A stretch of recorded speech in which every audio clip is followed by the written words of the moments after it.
অনেক ক্ষেত্রে আমরা দেখতে পাই, আমরা হেদায়েতের বাণী শুনাই, কোরআনের দাওয়াত দেই, হাদিস শরীফের দাওয়াত দেই, রাসূল সাল্লাল্লাহু আলাইহি সাল্লামের পথে আহ্বান করি অনেক দূর দূরান্তের মানুষদেরকে।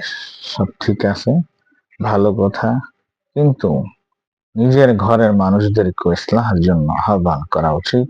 নিজের অধীনস্থ পরিবার পরিজন, আপনার স্ত্রী, আপনার সন্তান, আপনার ভাই ভ্রাতা বোন, আপনার বাবা মা সকলের প্রতি আপনি যদি আহ্বান করেন, আপনি তখনই আল্লাহর প্রিয় হবেন। এটা আমার কথা নয়, সূরা মারইয়ামের ৫৫ নং আয়াতে আল্লাহ তাআলা বলতেছেন, বিসমিল্লাহির রহমানির রহিম, وكان يأمر أهله بالصلاة والزكاة وكان عند ربه مرضيا।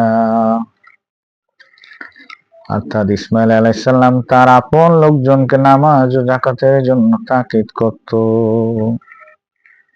অর্থাৎ নামাজ ও যাকাতের জন্য তাকিদ করত তার আপন লোকদেরকে। আর এই কোয়ালিটি সম্পন্ন লোক, وكان عند ربه مرضيا, যারা এমন কাজ করবে তারা আল্লাহর পছন্দ সেই বান্দা হবে। وكان عند ربه مرضيا, ইসমাইল আলাইহিস সালাম যেমন ভাবে আল্লাহর প্রিয় বান্দা হিসেবে ছিল, তেমন ভাবে আমরাও তার প্রিয় বান্দা হতে পারবো। সুবহানাল্লাহ।